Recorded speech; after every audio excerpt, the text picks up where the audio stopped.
Who wants to die in the worst time of their life? We talk about choices, but is that really the case? In one of her reports, Sheila Gunn-Reid talked about medical assistance in dying, which is not talked enough.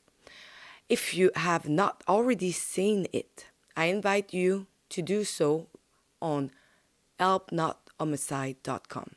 And if you agree that we must help these people instead of proposing death, sign our petition.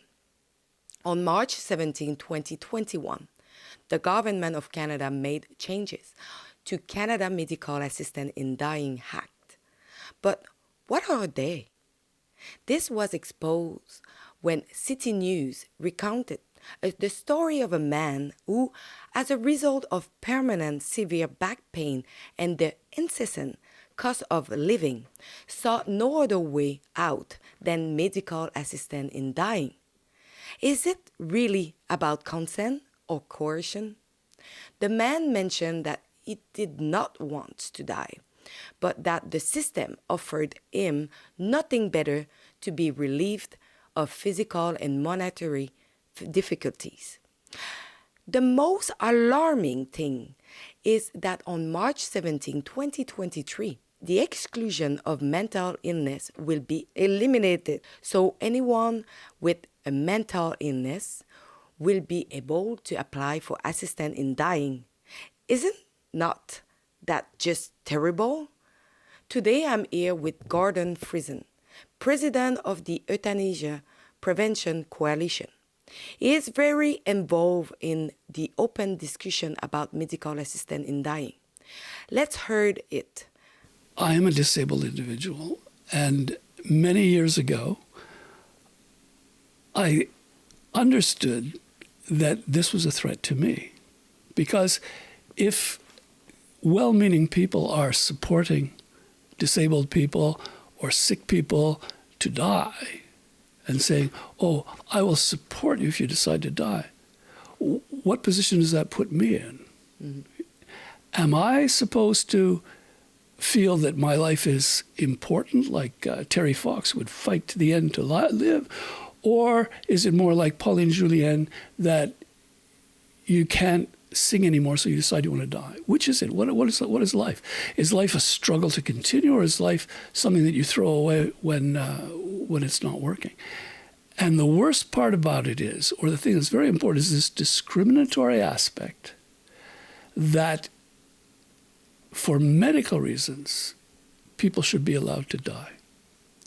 And then you have people who are in that category and they say, well, am I simply allowed or am I supposed to die? Mm-hmm.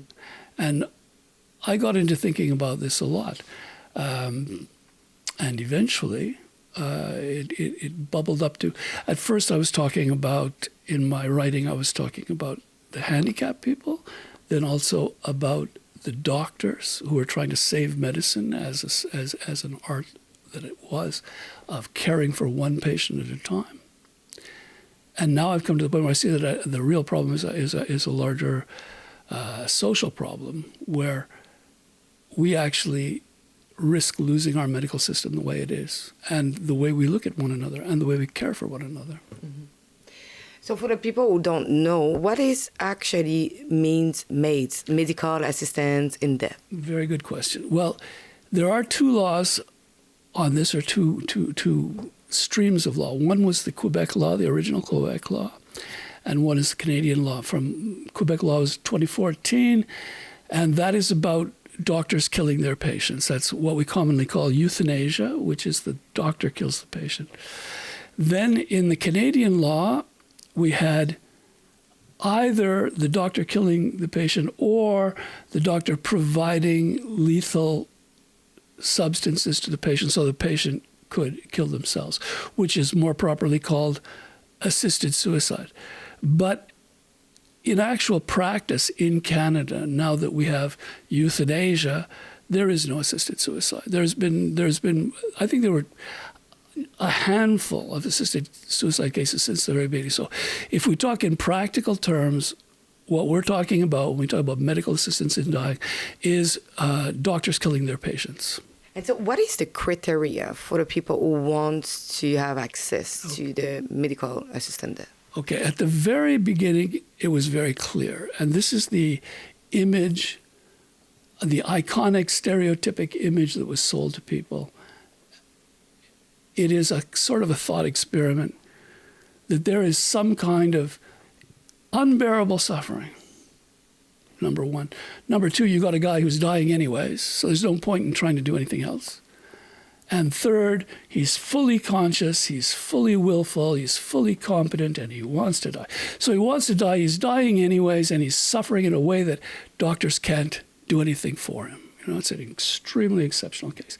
And everybody said, oh yes, oh yes, oh yes. In that case, we would definitely allow the doctor to kill the patient. But, okay, from the very beginning, this was very confused. Because first of all, unbearable suffering was up to the patient. It's right in the law. It says, basically whatever the patient says is unbearable suffering is unbearable suffering. And it can be physical or psychological, so he doesn't even have to be in pain.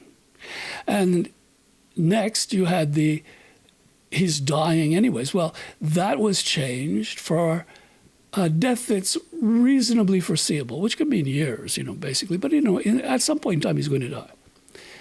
And so right from the start, if you had a clever doctor and a clever patient, you could make this look like it fit the eligibility for almost anybody. But in 2021, they just did away with all of that. In 2021, they had a new law on the Canadian level, which said that you didn't have to be near death. You could be anybody. So now in Quebec, they're changing the end-of-life law to say that end-of-life care is care that is provided at end of life or for people for whom it is appropriate to have end-of-life care, even if they're not at the end of life. Okay? That's what's going on now. Mm-hmm. Yeah, it's funny, but in the end, basically it comes down to this. If you give one kid an ice cream cone, you're going to have to give all of the kids ice cream cones. It might take time to work through the courts, but there's no way you can say that one person's pain is worse than another person's pain, and in the end, it needn't even be medical, because somebody who has insufferable pangs of conscience, or whatever, and already through the now they're saying, okay, this is the new thing, is that next year, as of 1993, you'll be able to have euthanasia for psychiatric conditions alone. So basically, the criteria have become bigger and bigger and bigger and bigger. But the law have changed in 2021, and so will change again in 2023. So can you explain maybe the danger, the threat that can... Well, the big one is this, okay? Behind the whole thing was the idea of choice, okay? You have someone who's competent to choose, capable of choosing, who knows what he's doing. Or her. And now, you see, because medicine doesn't care about choice, medicine cares about, if you have somebody with a broken leg, you put the broken leg back together. If you have somebody who's suffering, you kill them. That's it now. If you have somebody who's suffering, you're going to propose their death by euthanasia. There's all kinds of other things. But if that's a good thing, okay, which is available to everybody, how could you refuse that to someone who is incapable of choice? I mean, if it's a good thing, you stop bleeding in people that are incapable of choice. Mm-hmm. Why shouldn't you benevolently euthanize people who are not? And so what are we talking about here? We're talking about, first of all, suggestions right now on the table are infanticide for young children up to 12 years of age, saying that, well, okay, if the nurses and the doctors and the parents decide that they've had it with caring for this child, well, get rid of him. Then second of all, you have like the whole thing about psychiatric euthanasia.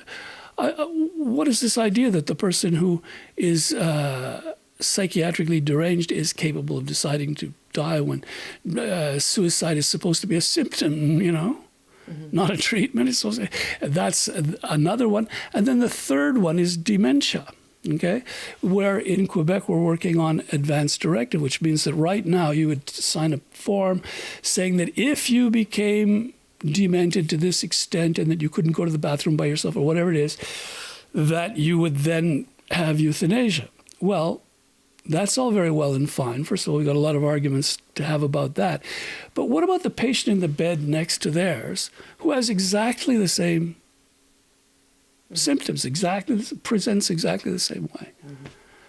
But that person, at what point, it's not if, but it's at what point we're going to turn and we're going to say, listen, if it's ethical to kill this person because they made an advance request and they're demented and they're incapable of choice now, well, it must be ethical to kill this one in the bed next door. Mm-hmm. So it's an inevitable thing, because right now, okay, people choose for other people. You know, if you're on a respirator and they say, okay, we're going to take him off life support. The guy's unconscious, he can't decide for himself. Take him off life support. Who decides that? The family, the doctors, the nurses. Well, now we have a situation where temporarily you're not allowed to do that with euthanasia, but how long could that possibly last? If euthanasia is a valid medical treatment, you're going to have the doctors and the nurses and the family are going to have the right to make the same life-critical decision for the demented patient. And they're okay again. So basically, we're not talking about choice at all anymore. We've gone far beyond choice. Mm-hmm. It could even, in fact, it's not at all fanciful to imagine that euthanasia would be employed as a treatment for incapacity. I mean, just the fact that the person is incapable of looking after themselves. They say, oh, that's a grievous and irremediable situation, and obviously the person is suffering, you know. So if we don't look after them properly, of course they're suffering. And if we're really not looking after them, of course you're suffering more and more. So basically, we have to euthanize them, you know. Your opinion, why the government allow this? I think that nobody knows who's driving the train. I think that much of this happened by accident. You had, like I said, you had the consensus around choice, but then you have the economic advantage of it. You know, because if you kill a patient the day he gets a terminal cancer diagnosis. You know, the guy's down in the dumps and he says, oh yeah, I'll end it all. So, okay, you're saving us, taxpayers, 3 or 4 years of operations in chemo. Okay, so that's a lot of money saved. So really think about that. But it's worse, because you can talk about a dependent toddler whose mother and father decide that they just aren't capable of looking after her at home anymore, okay? Well, if you can sign off on the euthanasia of that toddler, which they will be discussing this year, you're going to be saving a lifetime of care. So imagine. And now the thing is, people aren't saying, oh, I'm a mean old Mr. Scrooge and I want to screw these people and take this money. That's not what they're saying. In reality, economic forces are like the forces of nature. It's like water running downhill. You don't have to know what's happening. Mm-hmm. You don't have to even know why it happened. Just one day you wake up and you've got a lot of water in your basement. It's like that. It's if doctors, first of all, doctors are making choices already about resources and who they're going to look after and who they're not going to go after. And they're strapped for money all the time, okay? If these doctors in that situation of decision have a choice of prescribing euthanasia to expensive patients, it's very easy for them to rationalize the ethics of that. If they are convinced that it's fully ethical medical treatment, which is the idea which is propagated now, mm-hmm. then they will do that. Without ever thinking about admitting to themselves why they're doing it. Oh, it's compassion. And it also saved the state $1 million, you know? So it's a very, very complex thing about that. And economic forces are not something to be toyed with, and they are there. And if you said to the person, "Oh, you're a bad man and you did this for a bad reason," there is nobody that you can point to and say they're responsible for having done this. But it's like a Frankenstein growing up on its own. And we could talk about that. We could talk about the scope of it, like why people are getting interested again. Well, one of the reasons is how big this thing is. It was supposed to be a tiny number of people. In the Rodriguez case, they were even, in 1993, they even had a proposition that each person would be individually assessed before the courts, before they could do it, okay? Well, imagine that, or that there would be 12 doctors on a panel of a jury. As it is now, it's one doctor looks at them, phones another doctor, the other doctor signs off on the phone, and we have had 31,000 of these deaths since 2016. But it's not that number which we should be most worried about. A third of those people were in 2021, which was a 30% increase over 2020. And the way the numbers are coming up this year is we expect the same increase again this year with no end in sight, okay? And the euthanasia regime in Canada is absolutely unique in the world for having declared euthanasia as a medical treatment, as we have done. And so if you compare with, like, it used to be the terrible example, the bad boys were the Netherlands and Belgium, okay? But the Netherlands and Belgium, they've had legal euthanasia for 20 years. They consider it exceptional. Doctors are not allowed to prescribe it. You cannot suggest euthanasia to a patient. The patient has to ask you. It's not something the patient has a right to. All of these things that are built in, which Canada has thrown away like that, okay? But the result of that is that after 20 years of legal euthanasia in the Netherlands, their numbers have stabilized at the same number that our numbers have reached in only 6 years. And whereas theirs is plateaued and stable, ours is increasing like a house on fire. So people are looking at that and saying, just a minute, as commentators in the news and stuff, they're starting to think, whoa, just a minute. Has this train actually gone off the tracks? Mm-hmm. So what should be the option for the people instead of going straight to the medical assistant in death? What the system should do with these people? Well, first of all, it's a modern idea that we have to solve every problem, okay? Because people have been suffering since we first came out of the caves. And they didn't want to die then, and we don't want to die now. We must do the most that we can to support dependent people. Within reasonable limits, we must do everything that we can.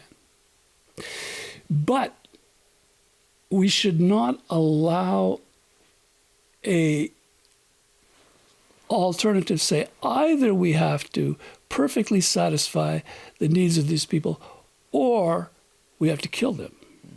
That's insane. That's crazy. That's like if you turn me away, okay, I'm turned away. And I'm going, I know that I'm going to die, okay, because life is hard and eventually I won't be able to make it and so forth. And so I'm sleeping in a place without heat and eventually I'm going to die. That's not the same thing as coming around and putting me down like a dog right now, you see. So basically that's a false choice. But definitely we should do as much as we can. But by euthanizing these people, what we're doing is we're sweeping our responsibility under the rug. We're saying it doesn't exist. Mm-hmm. We're saying we'll get rid of the suffering. We'll get rid of the suffering by getting rid of the sufferer, right? And that, to me, is inadmissible. Even if you can't help the man, you got no right to put a knife between his ribs. And it's only begun because public debate is very, very far behind what is actually happening. And I believe that when people start to realize what this means in terms of themselves, in terms of their family, in terms of their mother, their father, when their parents and when their parents go into a retirement home, and the first thing that happens is that the nurses lay out the conditions for euthanasia, okay?